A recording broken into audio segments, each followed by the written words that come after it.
तीन चीजें हैं।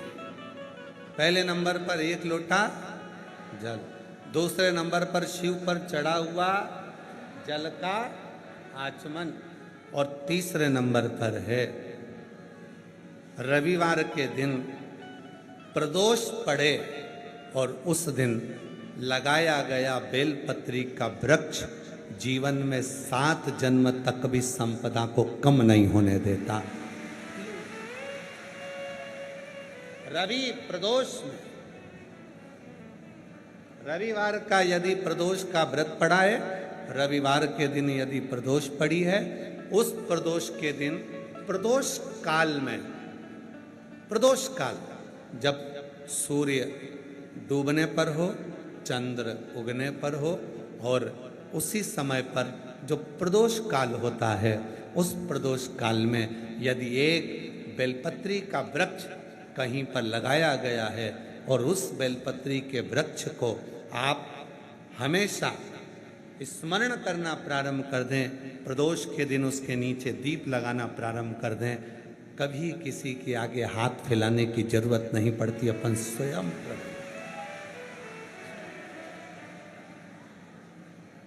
रवि प्रदोष, भौम प्रदोष, ये 2 प्रदोष ऐसे हैं, एक भौम प्रदोष भी ऐसा ही।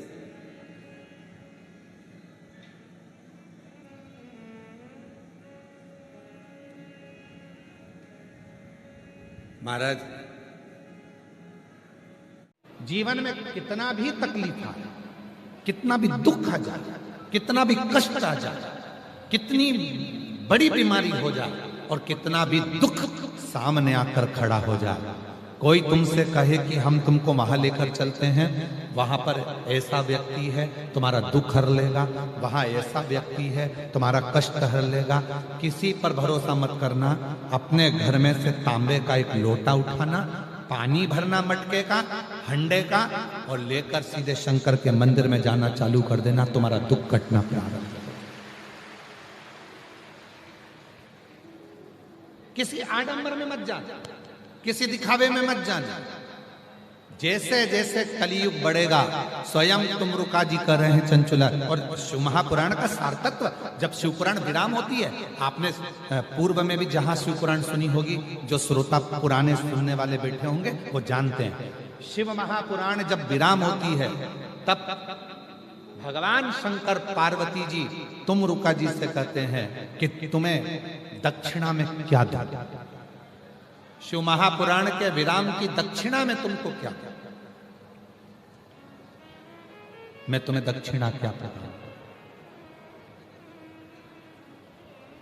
और आप सभी ने कथा में सुना है, तुमरुका जी हाथ जोड़कर कहते हैं भगवान शिव जी से, ईसर गोरा जी से, अगर दक्षिणा में देना चाहते हो तो इतना वर दे दो, कली काल कलयुग में जो शिव महापुराण के पंडाल में बैठकर कथा सुनेगा उसकी झोली तुमको भरना ही पड़ेगी, बस ये वर।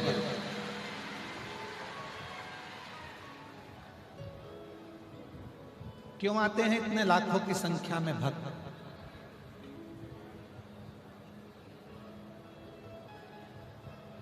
गांव-गांव में बहुत सारे लोग शिव पुराण की कथा करने लगे और गांव-गांव में शिव पुराण की कथा होने लगी।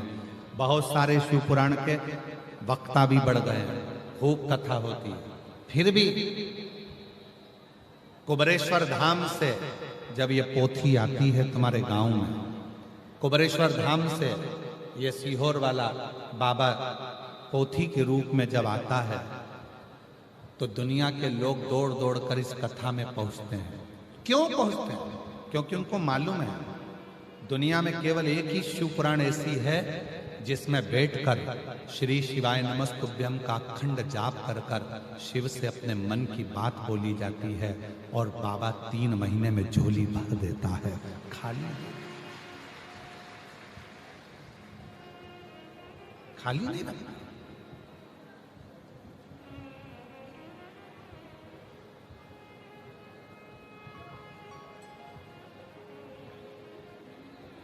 शिव जी पे जल चढ़ाओगे लोग विरोध करेंगे,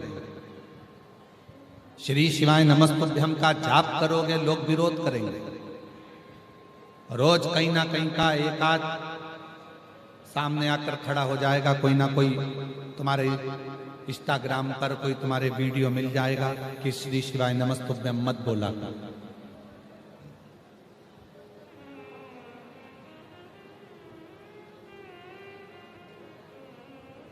जो लोग कहते हैं कि इस मंत्र को मत भजो, उस मंत्र को भजो, ये मंत्र नहीं है, ये ऐसा नहीं है, वो वैसा नहीं है, उनको जवाब लिख कर दिया कर। तुलसी बाबा ने तो मरा मरा जपा था, तो भी उल्टा नाम जप कर भी मेरे राम का दर्शन हो गया था। ये तो शिव है, ये शिव है, भोला है, सरल है, सहज है। वो ये नहीं देखता कि क्या तुमने जपा। सरल, सहज, उसने नहीं देखा। आपको कथा में कहा था परसों के दिन, मंत्र से ज्यादा काम करता है तुम्हारा मन। कई लोग बैठे हैं संसार में ऐसे, रोज सुबेरे सुबेरे माताएं, कई पुरुष, कई भाई, कई बहन गीता जी लेकर बैठते हैं, गीता जी का पाठ करते हैं, राम रक्षा स्तोत्र का पाठ करते हैं, गोपाल सहस्त्र नाम का पाठ करते हैं, हनुमान चालीसा का पाठ करते हैं, शिव चालीसा का पाठ करते हैं। कई माताएं बैठी हैं, कई पुरुष बैठे हैं। हो सकता है हमारी बात का बुरा लग जाए, हो सकता है हमारी बात आपको बुरी लग जाए। जितने टीवी पर सुन रहे हैं, हो सकता है उनको भी हमारी बात का बुरा लग जाए। कई लोग हैं रोज गीता का पाठ करते हैं, रोज हनुमान चालीसा पढ़ते हैं, रोज राम रक्षा स्तोत्र पढ़ते हैं, रोज शिव चालीसा पढ़ते हैं, रोज दुर्गा चालीसा पढ़ते हैं, रोज मंत्र का जाप करते हैं, रोज माला जपते हैं, रोज स्मरण करते हैं, रोज पूजन में बैठते हैं, घर के मंदिर में और पूजन भी करते हैं, रोज भगवान को नहलाते भी हैं, रोज भगवान का श्रृंगार भी करते हैं। ऐसे कई लोग, पूरा दुनिया भरी पड़ी हुई है जो कहीं ना कहीं पाठ, पूजन, अर्चना, साधना में लगे हुए हैं। उसके बाद भी रोज गीता पढ़ रहे हो, उसके बाद भी मन में शांति नहीं है। रोज मंत्र जप रहे हो, उसके बाद भी मन में शांति नहीं है। घर में इतना क्लेश, मंत्र जपने के बाद भी, गीता पढ़ने के बाद भी, रामायण पढ़ने के बाद भी, भागवत पढ़ने के बाद भी, घर में राम रक्षा स्तोत्र का पाठ करने के बाद भी, हनुमान चालीसा पढ़ने के बाद भी, सारी स्तुतियां करने के बाद भी, शिव चालीसा पढ़ने के बाद भी, घर में तुम्हारा मन शांत क्यों नहीं हो रहा?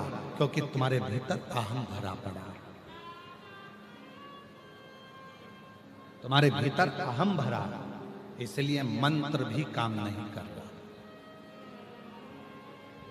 मंत्र, स्तुति कब काम करती है? जब तुम्हारा मन भगवान में लग जाए और तुम्हारे मन में ये आ जाए कि मेरे घर में जो भी रह रहे हैं सब शिव के रूप हैं, कोई बुरा नहीं है, सब अच्छे हैं, सब अच्छा है, सब अच्छे हैं, सब अच्छा है। जिस दिन तुम्हारी चित्त वृत्ति में ये बात आ जाएगी कि सब अच्छा है, सब अच्छे हैं, सब अच्छे हैं, सब अच्छे हैं, बस उस दिन तुम्हें किसी पाठ करने की जरूरत नहीं पड़ेगी। तुम्हारा मन जब साफ हो जाएगा तो मेरा परमात्मा तुम्हारा हो जाएगा। तुम्हारे भीतर किसी मंत्र की जरूरत है। पोथी पढ़ पढ़ जग मुहा और पंडित भयो ना। पोथी पढ़ते पढ़ते जीवन निकल गया। मैं गीता जी का 18वां अध्याय पढ़ती हूँ, मैं रामायण जी का ये पाठ करती हूँ, मैं राम रक्षा स्तोत्र का ये पाठ करती हूँ, मैं हनुमान चालीसा का ये पाठ करती हूँ, मैं शिव चालीसा का ये पाठ करती हूँ, मैं ये वाली स्तुति करती हूँ, मैं मंत्र माला इतनी करती हूँ, मैं 12 माला जपती हूँ गुरु नाम की, मैं 3 माला जपती हूँ शिव के नाम की, मैं 4 माला जपती हूँ राम जी की, मैं 5 माला जपती हूँ इसकी, मैं 6 माला जपती हूँ उसकी। माला तो बढ़ गई, मना नहीं है, पर मन बड़ा क्या? मन तो उतना की उतना ही छोटा है। अभी भी कमर में चाबी खोस के बैठी हुई है पूजन में भी।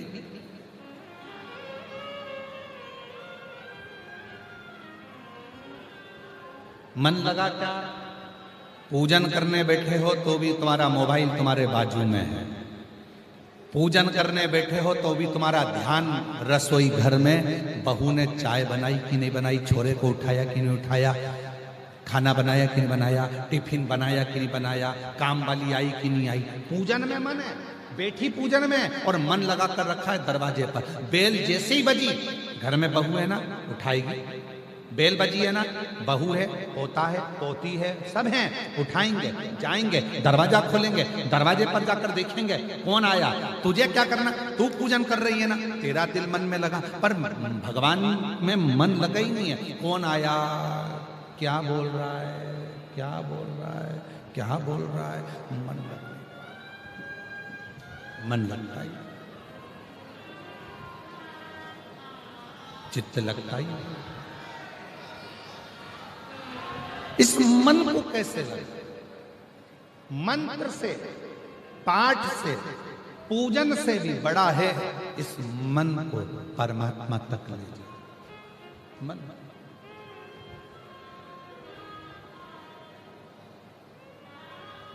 हजारों हजारों पत्र शिव महापुराण में आते हैं। इतनी लाखों की भीड़ में जो अपने मन को भगवान से जोड़ लेता है, उसका पत्र 3 महीने के अंदर व्यासपीठ पर आ जाता है। मन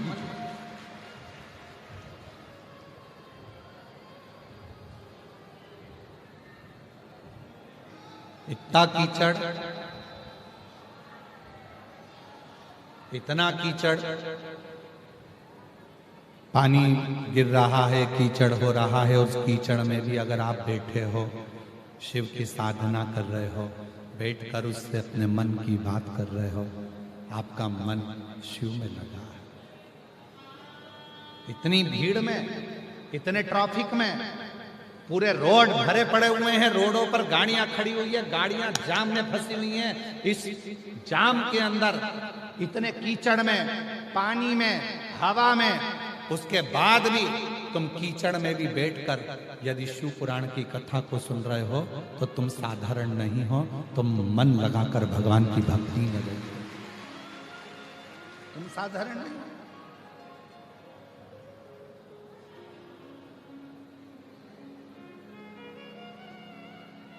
उसकी अविरल भक्ति तुम्हें सुख देगी।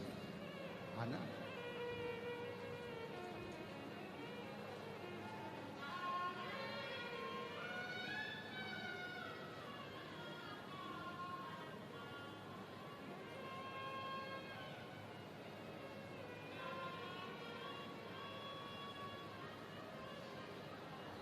ये जीवन का एक सुख है।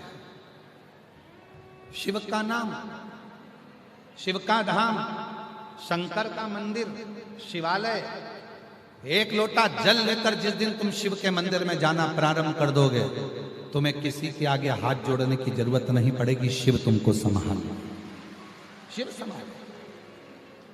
और उसका प्रसंग शिव महापुराण में है। स्कंद पुराण की एक सुंदर प्रसंग आता है। स्कंद पुराण का, स्कंद पुराण में नागमणि की कथा आती है। नागमणि एक सर्प था, नागमणि। क्या नाम है उसका? नागमणि। जम के बोलो, नागमणि। सर्प है,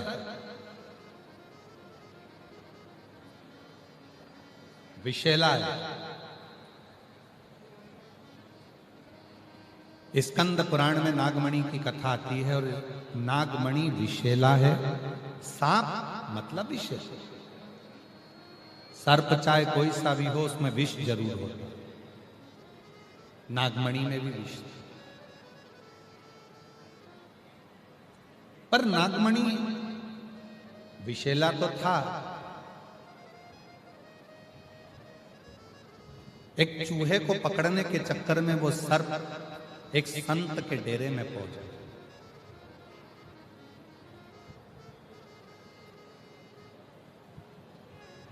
संत पार्थिव का पूजन करते थे, पार्थिव शिवलिंग का निर्माण करते, उसका पूजन करते संत।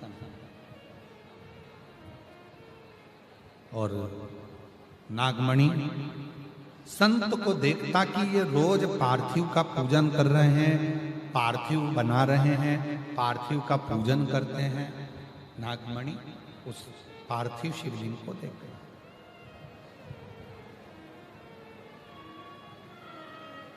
पार्थिव शिवलिंग को देख। जैसे पार्थिव बनाने के 3 क्रम है। पार्थिव बनाने के 3 क्रम है। पार्थिव शिवलिंग का जो निर्माण करा जाता है उसके 3 क्रम है। रोग की मुक्ति के लिए अगर पार्थिव बनाया जाता है तो उस मिट्टी में थोड़ा सा जल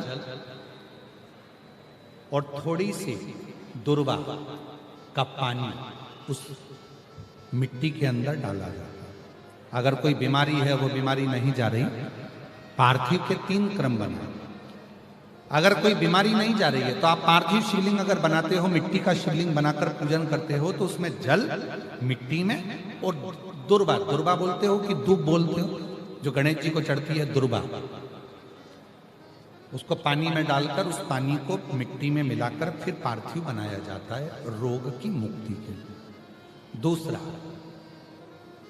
जिसको संतान नहीं होती, पुत्र की प्राप्ति नहीं है, संतान की प्राप्ति नहीं है, गोदी में औलाद नहीं है, कोई छोरा छोरी नहीं है, कोई बेटा बेटी नहीं है, संतान नहीं है, सालों हो गए, पार्थिव रोज बनाती है, तो उस मिट्टी में अगर थोड़ा सा आधी चम्मच, 1 चम्मच गाय का दूध मिलाकर फिर पार्थिव लिंग का निर्माण करे पानी के साथ मिलाकर, तो उसके घर में दूध पार्थिव में डलने से पूत जरूर आता है, निश्चित पूत की प्राप्ति। पार्थिव में मिट्टी के अंदर अगर आधी चम्मच भी गाय का दूध डाला, पानी डाला और पार्थिव शिवलिंग का निर्माण करा, जिसकी औलाद नहीं है, तो वो पार्थिव अगर बना रहा है, पार्थिव का निर्माण कर रहा है, उसका नियम है कि हर प्रदोष को, सोमवार को या सोमवार की अष्टमी को या कभी ना कभी उसका मन करता है तो पार्थिव लिंग का निर्माण करता है। अगर पूत नहीं है तो दूध का प्रयोग करे, तो दूध अगर पार्थिव में मिट्टी में डाला जाए, आधी चम्मच, 1 चम्मच और पानी के साथ मिलाकर जब पार्थिव शिवलिंग का पूजन करते हैं, उसको बनाकर पार्थिव बनाने के बाद जब उसका पूजन करते हैं, तो वो दूध हमारे घर में पूत जरूर देता है। पहले नंबर पर है दुर्वा का जल, रोग निवारण के लिए हो जाता है। पार्थिव में दूसरा वर्णन आया है दूध का डालना, वो संतान देता है। तीसरे नंबर पर पार्थिव अगर निर्माण कर रहे हो, कोई लक्ष्य है, मेरा यह काम है वो पूरा नहीं हो रहा, बहुत दिन से अटक रहा, बाबा पूरा करना, तो पार्थिव में चंदन घिस के, चंदन को घिसकर उसका थोड़ा सा भाग पानी मिट्टी में डालकर फिर पार्थिव का निर्माण करा जाता है, पूजन करी जाती है। तो जो तुम्हारा लक्ष्य है उस लक्ष्य तक बाबा तुम्हें पहुंचा कर ही रहेगा। पार्थिव कुछ नहीं सूझे, चारों तरफ जब दुख ही दुख दिख रहा हो, कष्ट ही कष्ट दिख रहा हो, एकांत में बैठकर मेरे उज्जैनी नरेश, मेरे महाकाल राजा को थोड़ा याद करना प्रारंभ करना, तुम्हारा क्लेश, तुम्हारी अशांति, तुम्हारा दुख धीरे धीरे समाप्त होना चालू हो जाएगा। समाप्त।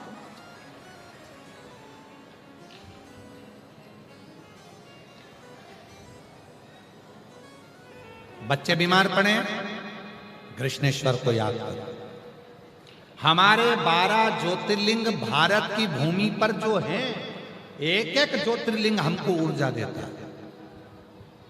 दुख है, तकलीफ है, कष्ट है, टेंशन है, उज्जैनी नरेश महाकाल राजा को याद करो।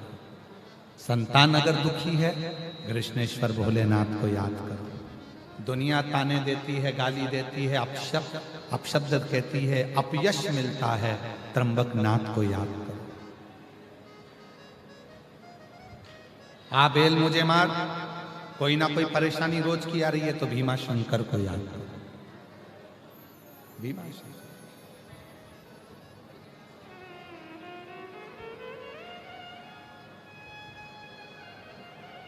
भोजन कर रहे हो, आहार नली में तकलीफ आ रही है, भोजन निगलते बन नहीं रहा, पच नहीं रहा, पाचन क्रिया गड़बड़ हो रही है, एसिडिटी ज्यादा बन रही है, तो देवघर वाले बाबा वैद्यनाथ को याद करो।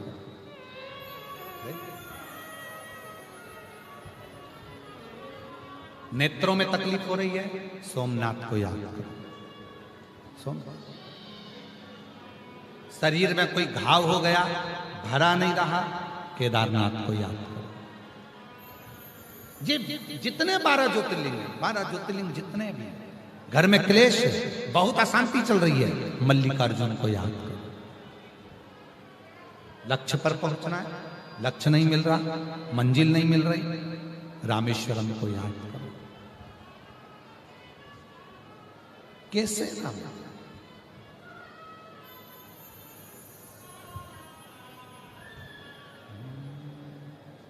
अब दया करो है भोलेनाथ, मस्त रहूं तेरी मस्ती में।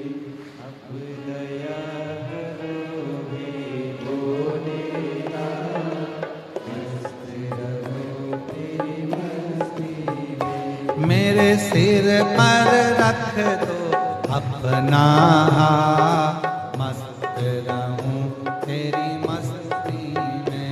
मेरे सिर पर रख दो अपना, मस्त रहूं तेरी मस्ती में।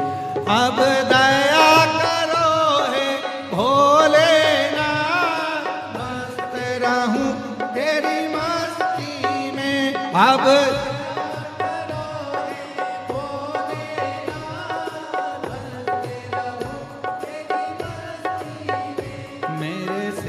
पर रख दो अपना हाथ, मस्त रहूं तेरी मस्ती में।